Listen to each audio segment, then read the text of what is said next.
Hello, I'm Emma McCrea, Head of Curriculum Design at Oak, and welcome to Curriculum Conversations. With the Curriculum and Assessment Review now published, many school and trust leaders are asking the same question. What should we be doing now? Across this two-part discussion, we'll explore how leaders can thoughtfully consider what feels sensible to focus on now, where there might be opportunities to strengthen existing practice, and how to prepare for change without creating unnecessary workload or rushing into decisions. I'm joined by Becks Boomer-Clark, CEO of Lift Schools, and Tilly Browne, incoming CEO of Reach Schools. In this first part, we'll discuss what stood out from the review, where leaders may feel pressure to act quickly, and how schools and trusts can use this period to reflect, refine, and stay focused on what matters most for pupils. It's great to have you both with us. Can you introduce yourselves and tell us about your trust and or school? Let's start with you, Tilly. Yeah, hi, so nice to be here. My name is Tilly Browne. I'm transitioning from being the co-head teacher in charge of primary at Reach Academy Feltham and Reach Academy Hanworth Park, two schools in Feltham, West London, quite near Heathrow, into being the CEO of Reach Schools, so the MAT that oversees the two schools. Fabulous, thank you. And Becks, same for you? Yeah, I'm Becks Boomer-Clark. I'm the CEO of Lift Schools. We are 59 schools at the moment, the length and breadth of the country. So we go as far north as Middlesbrough, as far east as Clacton, as far west as Torbay. And we also have a school on the Isle of Wight. So literally the length and breadth of the country. We've got primary schools, secondary schools and special schools. Brilliant. A wealth of expertise on the sofa today then. Wonderful. Let's talk a little bit about the Curriculum and Assessment Review, because you've both had time to digest that. What's something that's kind of stood out for you? Anything that surprised you or perhaps challenged your thinking? Should we go to you first, Becks? Yeah, I think the things that stood out for me, there have been a lot of critics that have said, actually, what did it not go far enough? Is it not radical enough? And I actually think that is to miss the opportunity for us. I think it has reinforced a sense of ambition for all young people. I think it has done something really refreshing, which is refused to be drawn into the sort of false polarisation between progressives and traditionalists in terms of, well, who is more academically rigorous? And instead have said, actually, we can have both. We can have academic rigour, unapologetically high expectations for all young people, but also have a curriculum which is broad and engaging and provides opportunities for sport, for the arts, and also thinks about what do we need to do to prepare our young people to be ready for the world. So how do we think differently about sort of digital fluency? How do we think differently about climate education? And in a sense, I think it is very relevant for the young people of today. And I'm really interested, once it's sort of taken seed, to get their responses on, well, this slightly different approach, which is more sophisticated, but arguably grounded in the challenges of the day.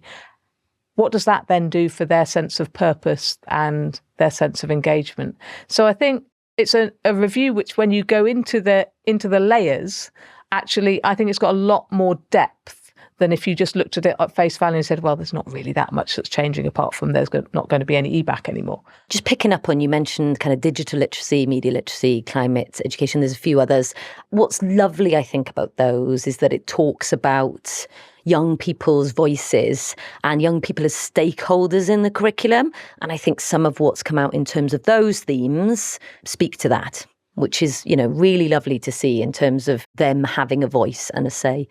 Tilly, tell us a bit about your perspective on the Curriculum Assessment Review. Yeah, I would agree with everything you said. I think for a lot of school leaders, it was a bit of a relief. I think we spent 10 years thinking really hard about curriculum, thinking really thoroughly about what makes a great curriculum embedded in our community and for our children. And so, it's very easy to say, oh, it's going to be evolution, not revolution, but you kind of sit with bated breath wondering if that's going to be the case. And I think that is certainly what we've seen, but with some standout elements that I'm excited about. I'm really excited about an oracy framework. I think It is absolutely a social justice issue that our children are confident and fluent speakers who can advocate for themselves. We know that when they enter the workplace, those skills are going to be absolutely vital, if not more so than they are at the moment. And I think that that is something that really stood out for me, alongside, in a way, kind of some quite specific nuance. So I'm a bit of a grammar pedant. Like, I love the changes to the grammar and punctuation spelling test at Key Stage 2, because I think that would be such an easy thing to say, oh, it's fine, it works. But actually to think really hard about how is it preparing our young people to be really successful? How are we teaching them to use grammar in context? What's it meaning for teaching hours when you're having to teach this discretely rather than as part of the integrated curriculum? It's really exciting to see kind of that detail come through as well. Yeah. Absolutely. And I think for me as well, what I found interesting, particularly from perspective of my role, is the commitment to a digital national curriculum. I think a lot and talk a lot about the communication of the curriculum is key. We talk a lot about content in terms of what will we teach when, but what I don't think we always talk a lot about is how do you take something as complex as curriculum and communicate it in ways that mean that it's implemented and enacted with fidelity. And so I think, PDFs, which is what we currently have, don't do that very well. You can't really see progression, and, curriculum is the progression model. So the idea that we might be able to interact with the curriculum in more sort of sophisticated ways to, reflect the world in which we live in these days, I think that's also, from the perspective of a curriculum body, that's really exciting as well. Let's dig into how you, as school and trust leaders, are thinking about curriculum change, given that we're in this kind of interim period between the publication of the curriculum and assessment review, but we're still ahead of sort of the sight of the refreshed national curriculum. So where is the temptation to change things quickly the strongest, and how are you managing that? I mean, I love quick change. So that's just a constant in my life, is trying to retreat myself from making quick change. I think that where the review is aligning with what we're already thinking, there is a huge temptation to run with it. So a great example is we've been battling across both schools that I lead about how do we ensure really strong foundations of number in Key Stage 1. So how do we build on that great work of the EYFS? And so when that came out in the curriculum review, I was like, great, we're good to go. Well, the reality is we actually don't know what it's going to be in the programme and studies. We've got to wait until 2027. And so I think ultimately that's probably the place where I'm most tempted to run, where it's aligning with what I think already. Where I've had to be really clear with myself and with staff is that we don't have a crystal ball. We're not going to predict what could be in the programmes of study, because that leads to kind of change fatigue. People feeling like, I've just gone in this direction because you thought that was the direction of travel. It actually isn't the direction of travel. So I think sitting always with curriculum, with what's right for your children, what do they need? But I think taking a balanced approach around how you measure that without just leaning into, well, I think the curriculum review said this, so I think that the programmes of study will say that, and so I'm going to run in that direction. Absolutely. Seems very sensible. But I think what you've also picked up on is where there is clear alignment, leaning into that is okay, because it's very likely that there's only going to be tweaks in that space. So it's not a hold all the cards and do nothing, but it's, where there is definite alignment, you can move forward with that. Becks, your thoughts? I think that whenever you're faced with uncertainty, it creates a sort of pressure to do something. And I think resisting that's really important. We've taken the approach saying, actually, here's there's like really quite refreshing alignment with our first principles anyway, particularly around oracy and reading, which are both areas that we've been developing across LIFT for several years now. But we're taking the opportunity to sort of step back and say, well, when we talk about digital fluency, what do we actually mean? When we talk about enrichment being as significant, the extended curriculum and the academic curriculum sitting side by side, what does that mean for the way that we resource our schools, for the way that we structure time, and for what we recognise? And from a big picture perspective, I've recently been asked to co-chair the Key Stage 3 Alliance.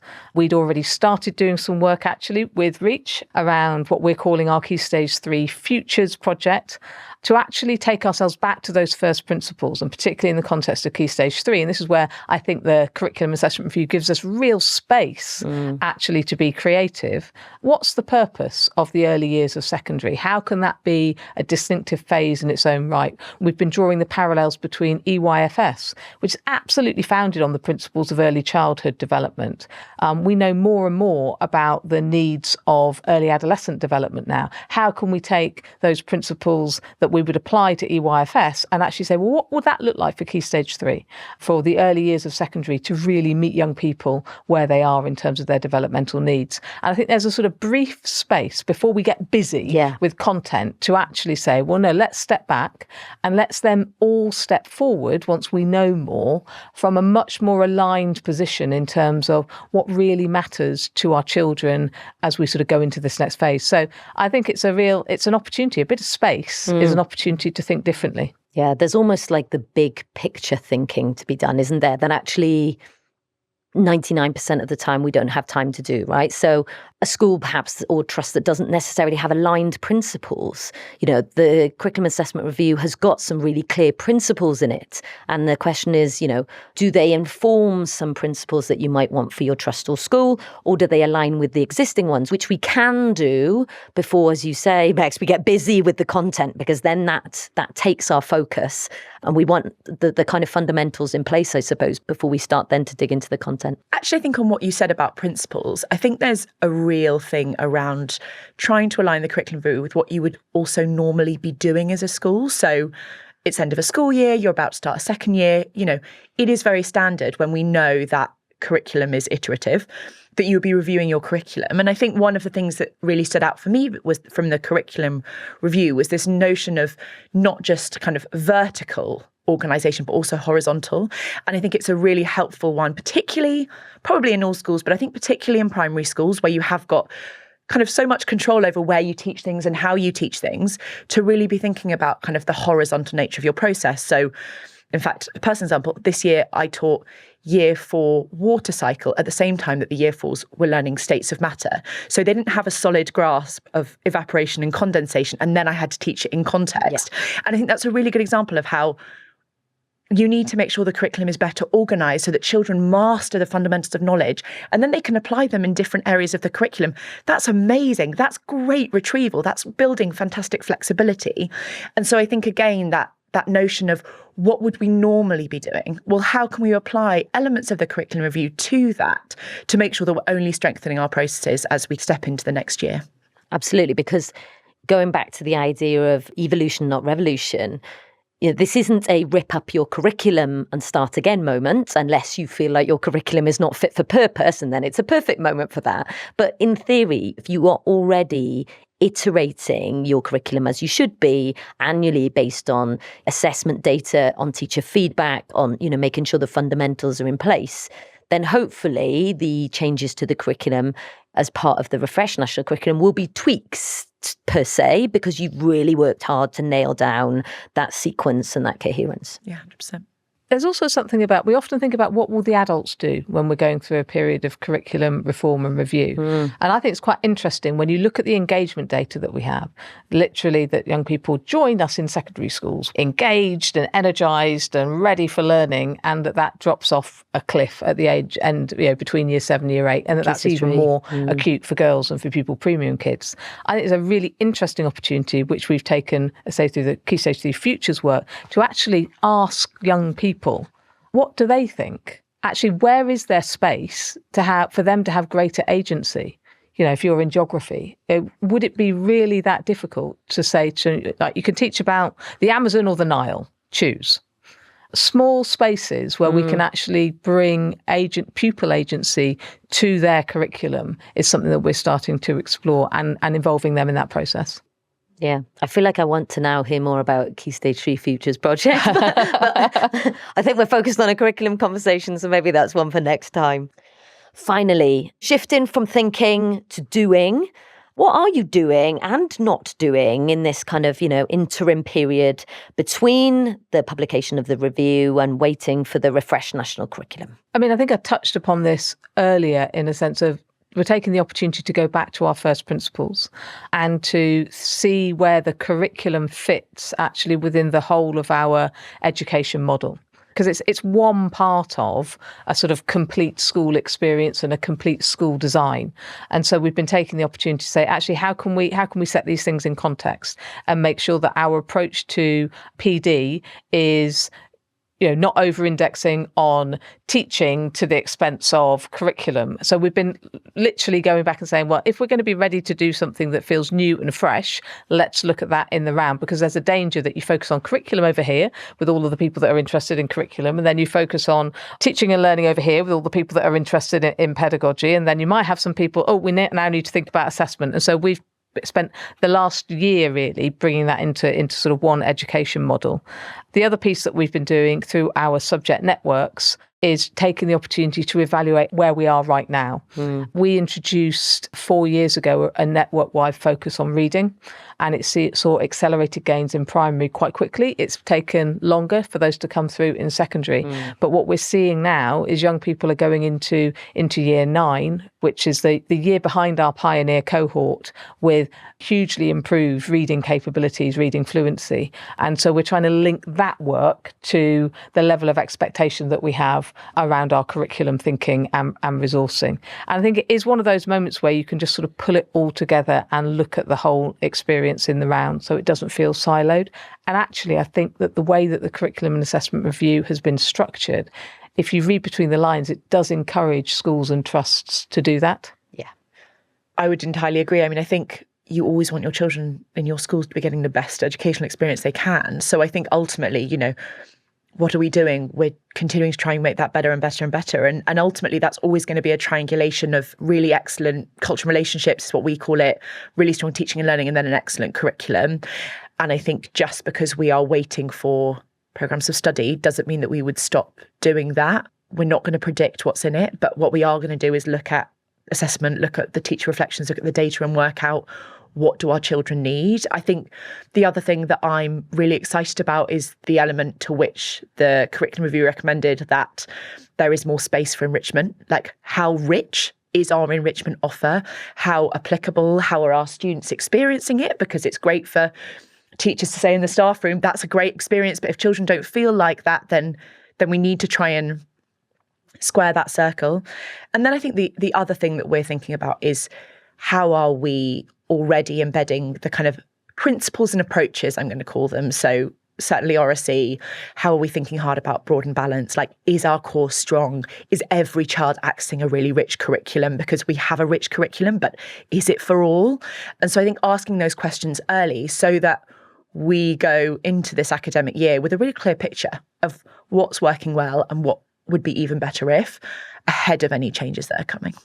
Yeah. And I really like this idea. There's a theme here about not only sort of getting bogged down in the detail of, subject and main curricula, but thinking about, enrichment and the other opportunities that we want to offer our pupils.